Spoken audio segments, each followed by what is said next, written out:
नमस्ते साथियों, मैं हूं उदयपुर से एडवोकेट मुकेश कुमार गोपाल। आज हम बात करेंगे चेक बाउंस मामले में स्टॉप पेमेंट, यानी कि स्टॉप पेमेंट की स्थिति में कब मुकदमा परिवादी के पक्ष में जाएगा और कब मुकदमा अभियुक्त के पक्ष में जाएगा, यह समझेंगे। साथ में अपन यह भी समझेंगे कि स्टॉप पेमेंट का कानूनन क्या महत्व है और साथ में कुछ महत्वपूर्ण उदाहरण और कुछ महत्वपूर्ण जजमेंट के थ्रू भी अपन स्टॉप पेमेंट वाली बात समझेंगे। जब कुछ मामले ऐसे हैं जिसमें स्टॉप पेमेंट के कारण अभियुक्त की जीत हुई है, तो कुछ मामले ऐसे हैं जिसमें स्टॉप पेमेंट कराने के कारण परिवादी की भी जीत हुई है। तो आखिर कोर्ट स्टॉप पेमेंट को किस नजरिए से देखता है और स्टॉप पेमेंट के साथ और कौन कौन से डॉक्यूमेंट या और कौन कौन से गवाह आपको पेश करने पड़ते हैं जिससे आपका मुकदमा आपके पक्ष में निकल जाए, तो इस पर अपन चर्चा करते हैं। एक उदाहरण से समझ लेते हैं सबसे पहले स्टॉप पेमेंट वाली बात को, कि मान लो ये है, ये हो गया बी। अब बी ने ए से कितने पैसे लिए? 50,000। उदाहरण समझ रहे हैं। बदले में क्या दिया? एक ए ने क्या दिया? बी ने ए से 50,000 रुपए लिए और बी ने अपना चेक ए को दिया। यानी कि अब ए के पास क्या आ गया? चेक आ गया। अब ए अपना चेक बैंक में डालता है और बैंक वाले लिख देते हैं स्टॉप पेमेंट, यानी स्टॉप पेमेंट के कारण ये चेक का मुकदमा, मतलब चेक का पैसा ए के खाते में नहीं आया।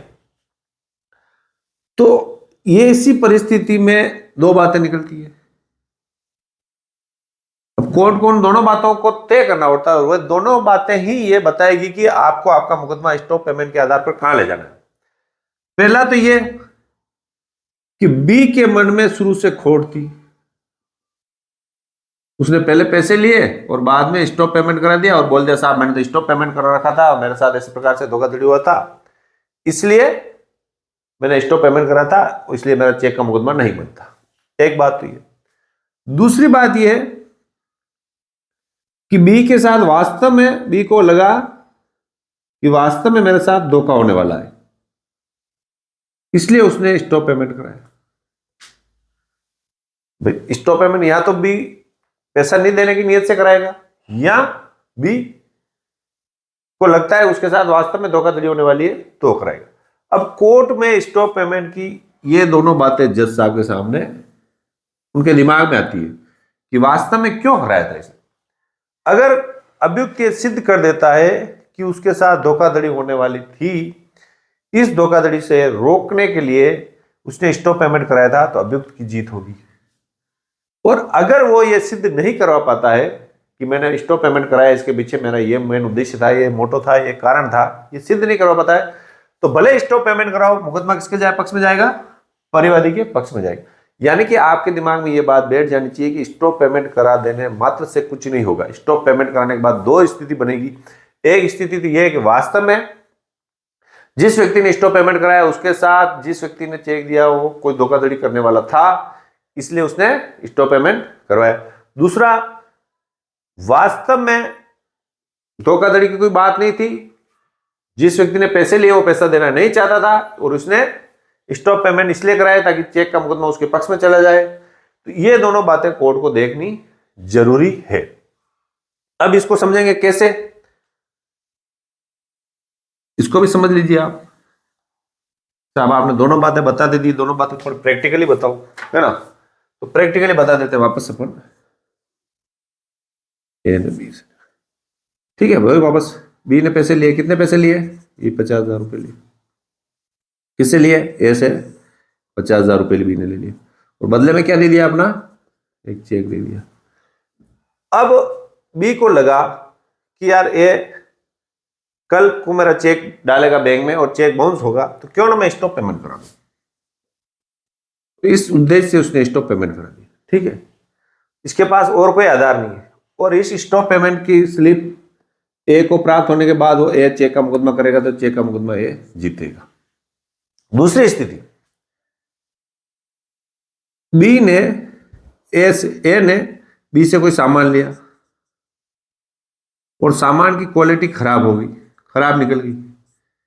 ठीक है। और जो चेक दिया था उसको सामान मिलते उसको लगा कि यार सामान खराब है या सामान की क्वालिटी खराब है या सामान कम मिला है, तो उसने क्या कर दिया, स्टॉप पेमेंट करा दिया कि मुझे ये सामान वापस बदल के दिया जाए। कोई भी वस्तु है, जब तक आप मुझे सामान नहीं बदल के दोगे तो तब तक मैं अपने चेक को स्टॉप पेमेंट करा के रखूंगा। यह स्थिति बी साबित कर देता है, तो ऐसी स्थिति में बी चेक का मुकदमा जीत जाता है। इस सामान का मैंने उदाहरण दिया, ऐसी कोई भी परिस्थिति हो सकती है, कोई लिखा पढ़ी हो सकती है, कोई एग्रीमेंट हो सकता है, कोई पहले पैसा दे चुके हो, ऐसी कोई भी स्थिति जो बी को साबित करनी पड़ती है। इस बारे में सुप्रीम कोर्ट का क्या निर्णय है, ये तो समझ गए ना आप कि भाई स्टॉप पेमेंट का क्या मतलब है। अब देखो इस पर एक निर्णय बताता हूं। सुप्रीम कोर्ट यूं कहता है,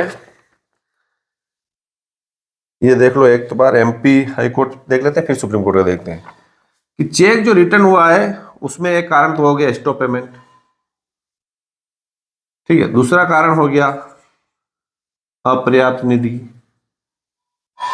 तीसरा कारण हो गया एक्सिट अरेंजमेंट, ठीक है। चौथा कारण एक और दे दिया इन्होंने, refer to driver to drawer. इन चार कारणों से चेक बाउंस हो गया है तो भी 138 का मुकदमा बनेगा। ऐसा नहीं बनेगा। ये कौन सा निर्णय बोला है, सत्येंद्र तिवारी बनाम स्टेट ऑफ एमपी। क्या है, सत्येंद्र तिवारी नाम स्टेट ऑफ एमपी। कब का मामला है, 2014 का। कौन सी वॉल्यूम, तीसरी volume, Madhya Pradesh weekly notes, और पेज नंबर है 485, मध्य प्रदेश वीकली नोट और एमपी हाईकोर्ट का मामला है। तो इसमें इन्होंने चेक बाउंस में स्टॉप पेमेंट को भी 138 में माना है। पर ये हर बार ऐसा नहीं है, कुछ अगले जो उदाहरण बताऊंगा उसमें स्टॉप पेमेंट को 138 में नहीं मानकर अभियुक्त को दोष मुक्त किया है। उसमें क्या हुआ था, ऐसा क्या हुआ था, इसको भी ध्यान लेते हैं। वीडियो तो अभियुक्त भी देख रहे हैं तो अभियुक्त को भी तो खुश करना पड़ेगा ना, सिर्फ परिवादी को खुश थोड़ी रहना पड़ेगा, है ना। इसमें क्या है, एक व्यक्ति कहता है, जो ज्यादातर रट्टे रट्टे कहने लगे थे कि मेरी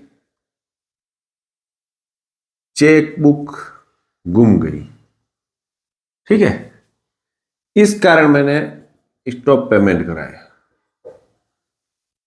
क्योंकि मेरे चेक बुक पे हस्ताक्षर कर रखे थे और चेक बुक गुम गई, इस कारण मैंने स्टॉप पेमेंट कराया, ठीक है। और फिर वो चेक मान लो ए को मिल गया और उसने बाउंस करा दिया, और तब भी ये क्या आधार लायक साहब मेरे चेक बुक गुम गई थी, मैंने तो बैंक में स्टॉप पेमेंट कराया था, तो क्या इस आधार पर बी अपना मुकदमा जीत जाएगा और ए हार जाएगा? उत्तर है नहीं, केवल इस आधार पर नहीं, मगर कुछ परिस्थिति में चेक बुक गुम होने का पक्का प्रमाण है तो भी अपना मुकदमा जीत जाएगा, ठीक है। पहले नहीं वाले बात में समझ लेते हैं कि इसमें क्या है, गौतम चंद्र महेंद्र कुमार, ये मामला है गौतम वर्सेस महेंद्र कुमार। कब का मामला है ये, 2009 का मामला है, क्रिमिनल लॉ जर्नल है, 219 पेज नंबर है, और मुंबई हाईकोर्ट का। इन्होंने कहा चेक बुक गुम गई और आप ये आधार लेके आ रहे हो कि मैंने स्टॉप पेमेंट कराया, इस आधार पे आपका चेक का मुकदमा अभियुक्त के पक्ष में नहीं जाएगा, यानी फरियादी के पक्ष में ही जाएगा। आपको जब तक कि आप चेक बुक घूमिए इस बात को सिद्ध नहीं करते। इसमें सिद्ध करने के लिए क्या बात है कि आपने सिर्फ बैंक में लिख के दिया है, आपके थाने में भी इस संबंध में रिपोर्ट होनी चाहिए। थाने में रिपोर्ट होने के बाद जैसे ही आपके ऊपर चेक का मुकदमा किसी ने लगाया तो आप उसकी वापस थाने में सूचना दो, जब मैंने जो मुकदमा किया है वो उस मुकदमे में जो चेक बुक घूमी थी वो फलाने व्यक्ति को मिली थी और इस व्यक्ति ने मेरे पर चेक का मुकदमा किया, और पुलिस उसमें इन्वेस्टिगेशन करती है। इन्वेस्टिगेशन में उस जिस व्यक्ति ने चेक लगाया उसको दोषी मानकर उसके विरुद्ध चालान देती है, उसको अभियुक्त बनाती है, तो चांस है कि भी अभियुक्त मुकदमा जीत जाए। जनरली क्या करते हैं लोग, सिर्फ बैंक में ही लिख के दे देते हैं, बैंक में लिख के दिया फिर चेक बाउंस करा दिया, तो उसके बाद जैसे ही चेक बाउंस हुआ तो आपको सूचना मिली कि मेरा जो चेक बुक घूमी है वो तो उस व्यक्ति को मिली थी, उसके पास और भी चेक यहाँ हो सकता है एक ही चेक घूमी थी, तो पुनः आपको थाने में रिपोर्ट देनी पड़ेगी ना। पुलिस वालों को क्या सपना थोड़ी आ रहा है कि भैया आपका चेक बुक मिली, उसको चेक मिल गया, उसने बाउंस भी करा दिया।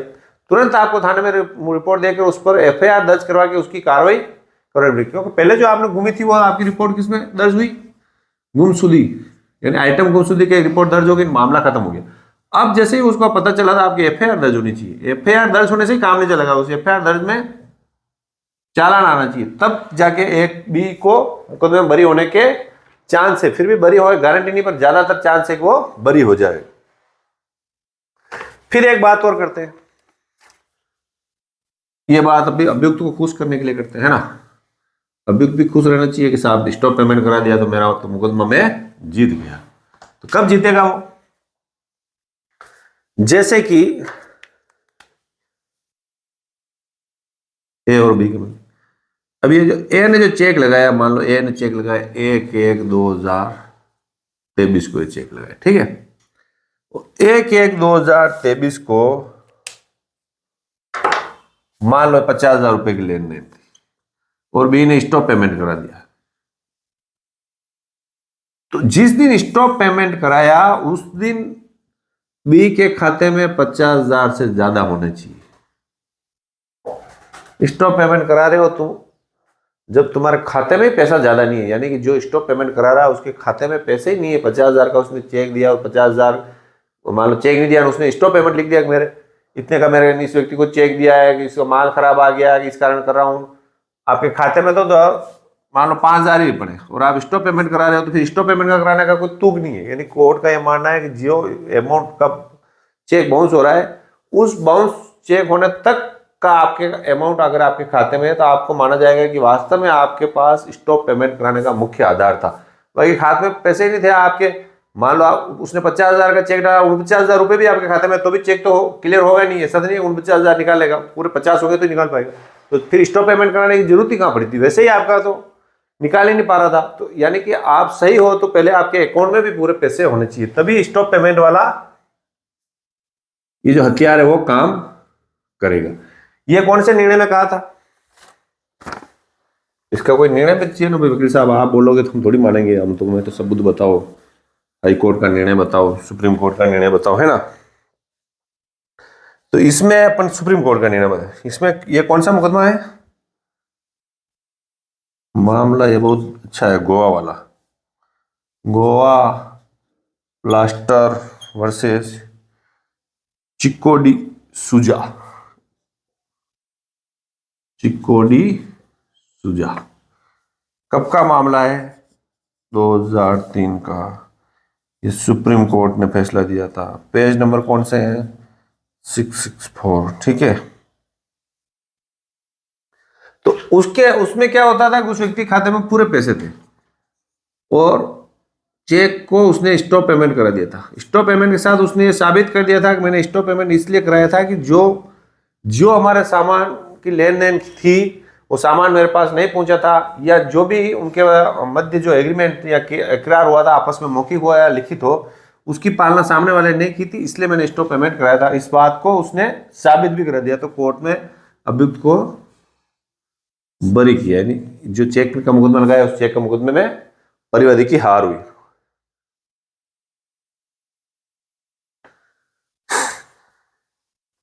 यानी कि इसका मतलब ये हुआ कि स्टॉप पेमेंट में जो कराते हैं उसमें इस बात के सबूत, किस बात का, स्टॉप पेमेंट के साथ इस बात का सबूत अलग से देना पड़ेगा कि जो परिवादी है वो उसके किसी प्रकार का कोई ऋण नहीं मांगता है, न ही उसने पैसा किसी दायित्व के निर्वहन में दिया है। यानी चेक ना तो किसी ऋण के निर्वहन में दिया है, न किसी दायित्व में। जो ऋण और दायित्व की जो बात परिवादी कर रहा है वो उसने पूर्ण नहीं की, जो ऋण देने का था वो दिया ही नहीं, या जो निर्वहन वाली बात है, कोई दायित्व है, कोई तनख्वाह है, कोई काम करा ना उसको तनख्वाह देने की बात थी और एडवांस पैसा लग गया और फिर मान लो काम पे नहीं आया, फिर बोल रहा है कि मुझे तो मेरा चेक बाउंस हो गया, तो चेक बाउंस तेने काम ही नहीं किया, कैसे मिलेगा। तो ऐसी परिस्थिति में भी ये सबूत का भार अभियुक्त रहेगा, यानी अभियुक्त के बाद साबित कर देता है कि जिस व्यक्ति ने चेक का मुकदमा लगाया वो ना तो मेरा कोई पैसा मांगता था, ना किसी प्रकार का मैंने कोई दायित्व लिया था, इसलिए मैंने स्टॉप पेमेंट कराया था। तो ये स्टॉप पेमेंट वाली बात अभियुक्त के पक्ष में 100% जाएगी। अब देखो मैं एक महत्वपूर्ण बात करता हूं और आपसे पूछता हूं इसमें कि इसमें क्या होगा। कभी कभी क्या होता है, देखो ध्यान से सुनना, ए और बी, बी को पैसे चाहिए थे, कितने, 5 लाख रुपए उधार चाहिए थे। इसने कहा मैं 2% ब्याज भी दूंगा, ठीक है। बी आया किसके पास, अपने परम मित्र ए के पास, अरे यार मुझे पैसे चाहिए, दे दे और मैं 2% ब्याज दूंगा। ए ने कहा कि वाह यार ले जा, तुम्हें क्या याद रखेगा, ये ले 5 लाख का चेक, ठीक है, और बी को दे दिया 5 लाख का चेक। बाद में ए को पता चला कि बी तो रंगरेलियां बनाने के लिए या गलत काम के लिए, ठीक है, ये पैसे ले जा रहा है। तो ए ने क्या कर दिया, स्टॉप पेमेंट कर दिया, ठीक है। ए का चेक बाउंस हो गया। बी ने बोला कि साहब मेरा तो ए का चेक बाउंस हो गया, मुझे 5 लाख रुपए दिलाए जाए। समझ रहे हो ना बात। बी ने क्या बोला कि ए का चेक मुझे जो 5 लाख रुपए का दिया था वो मेरा बाउंस हो गया, मुझे दिलाया जाए। अब बेचारा ए जिसने पैसे उधार दिए थे, ठीक है, उसका 5 लाख का चेक बाउंस हो गया। तो क्या ऐसी परिस्थिति में कोर्ट ए से बी को 5 लाख रुपए दिलाएगी? तो चेक तो बाउंस हुआ ना, ए ने चेक दिया बी को 5 लाख का चेक था, 5 लाख का चेक बाउंस हो गया। अब ये बी कहता है मेरे को तो 5 लाख दिलाओ, स्टॉप पेमेंट कर दिया, मैं क्या करूं? तो ऐसी परिस्थिति में क्या ये पैसा देने का हकदार होगा या नहीं होगा? इस प्रकार से मामले आते रहते हैं। कई बार जो पैसा लेने वाला मामला है, जिसका चेक बाउंस होता है, वो यही आधार ले लेता है कि साहब मैंने इससे कोई उधार नहीं लिया था, मैंने तो उधार दिया था। वो कह रहा है ना मेरा 5 लाख 10 लाख बाकी है, इसके ये मेरा 10 लाख नहीं मांगता, मैंने इसको उधार दिया था और बाद में मुझे पता चला कि ये अच्छा व्यक्ति नहीं, जिससे मेरे खाते में पैसे नहीं रखवाए, इससे खाते में पैसे नहीं रखने से बाउंस हो गया, ये मेरा पैसा कौन सा मांगता है, मैंने दिया था इसको उधार पैसा, उधार चेक दिया था, उधार पैसों के। तो ऐसी परिस्थिति में क्या होगा? क्या ऐसी परिस्थिति में ए जीतेगा या बी जीतेगा? आप कमेंट्स में लिख के बताइए। अगर आपके कमेंट्स में अच्छा उत्तर आ जाता है तो ठीक है, नहीं आता है तो आप लोग कहेंगे तो नेक्स्ट वीडियो में इस पर भी विस्तृत से बात करूंगा कि इस प्रकार का जो आधार लिया जाता है उसमें सुप्रीम कोर्ट क्या कहते हैं, विभिन्न प्रकार के हाई कोर्ट का क्या निर्णय है, क्या इस प्रकार का आधार लिया जा सकता है, कब इस प्रकार का आधार में अभियुक्त विजय होगा और कब इसका प्रकार के आधार में परिवादी विजय होगा। तो पुनः मैं हूं उदयपुर से एडवोकेट मुकेश कुमार गोपाल। वीडियो पसंद आए तो लाइक करें। Thank you.